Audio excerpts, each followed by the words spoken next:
Okay, welcome back, everyone. I am Brian. You are Chords and Notes Nation, and I am going to be asking you to sit down in my living room and watch this with me and listen to this song with me. Follow Me from Savatage off of Edge of Thorns around 1991.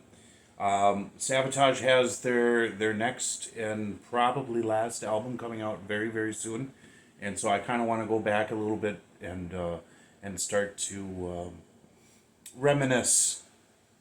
They're one of my favorite bands. So I've never gone from them very long. But I just felt like, man, they're going to be wrapping up something here pretty significant. And from what I understand, all of the former band members are going to be there taking part in this album. Obviously not Chris, because he was taken from us 31 years ago. God rest his soul. And then, of course, Paul O'Neill he died a few years ago as well. God rest his soul. Chris, well, he's my third favorite guitar player of all time. Jimmy Page, Alex Lifeson, Chris Oliva. In that order. Jimmy taught me how expressive the guitar can be. And Alex taught me how creative the guitar could be. But Chris taught me how emotional the guitar could be.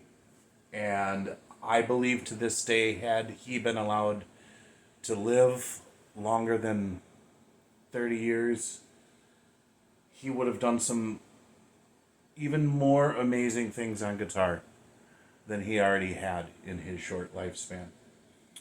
Follow Me is one of those songs where it's not going to be about the lyrical content. It's going to be... Savatage for me has always been about guitars, man. It's always been. Always been. Especially Chris, the era with Chris. And this is the last album with him. Yeah, you had, Chris Caffrey, was with Savatage prior to Chris Oliva being killed, but Chris Caffrey is also a part of the heartbeat, and he's, out of all of the guitar players that followed Chris after his death, Chris Caffrey probably, I've heard the stuff he's covered, Chris is playing almost spot on, whereas like Alex Skolnick changed things, and Al Pitrelli, I don't know. But anyways, I'm going on and on and on. I just want to watch this with you guys and listen and have a good time. So here we go. I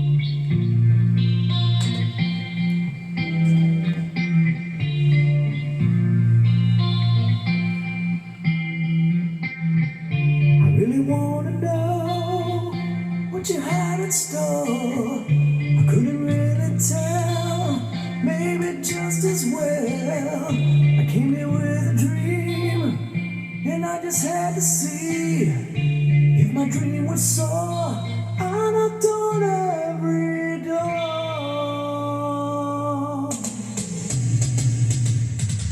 His whole life was written there inside. The new weekly Bible, his modern TV guide. Every night he stares back at the screen. Yeah.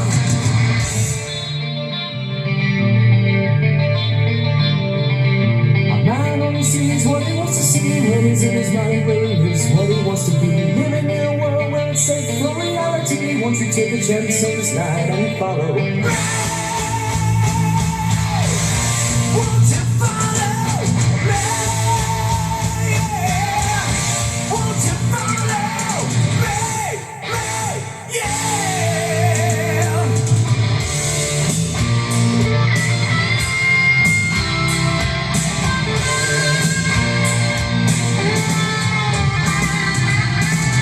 Don't need no superheroes. Don't need no movie stars.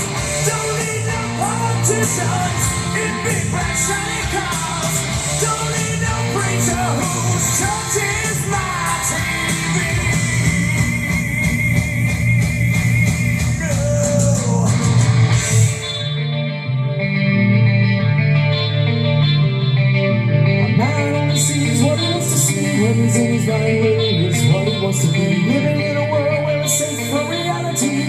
a chance of this night and follow me. Won't you follow me? Yeah. Won't you follow me?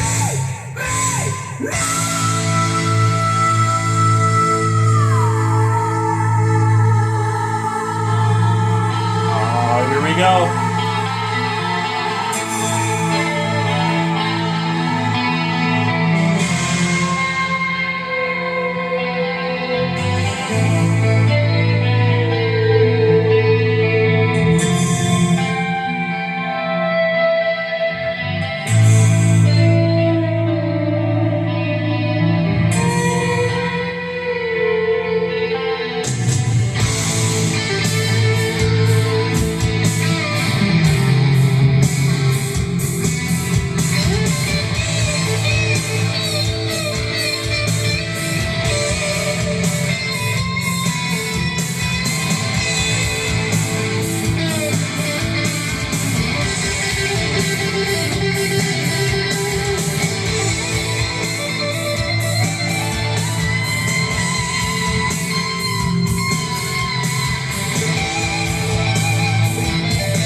Absolutely loved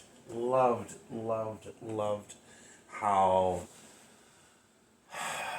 Oh, so this was 91. This is about the time when all the digital toys for sound effects for guitars were hitting big time. And, you know, it's such a clean sound. And there was that part where he was slowly, very sparsely, with his bends and just sort of leading into his guitar solo. And then he just took off. He soared like he always does. He just soars. And it's in the string bends where you feel that emotion, and just all the different dynamics he employs, to me, just paints such an emotional picture. You know, I couldn't. That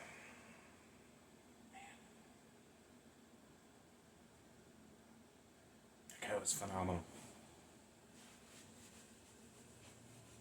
Man, at a loss for words. It's because it's the emotion. It's the emotion of the playing. You know, I've heard people cover him, and it's not the same because the emotion isn't there. You know, that's the thing about guitars, man, that they will reflect your emotion, I think, better than any other instrument, other than the human voice.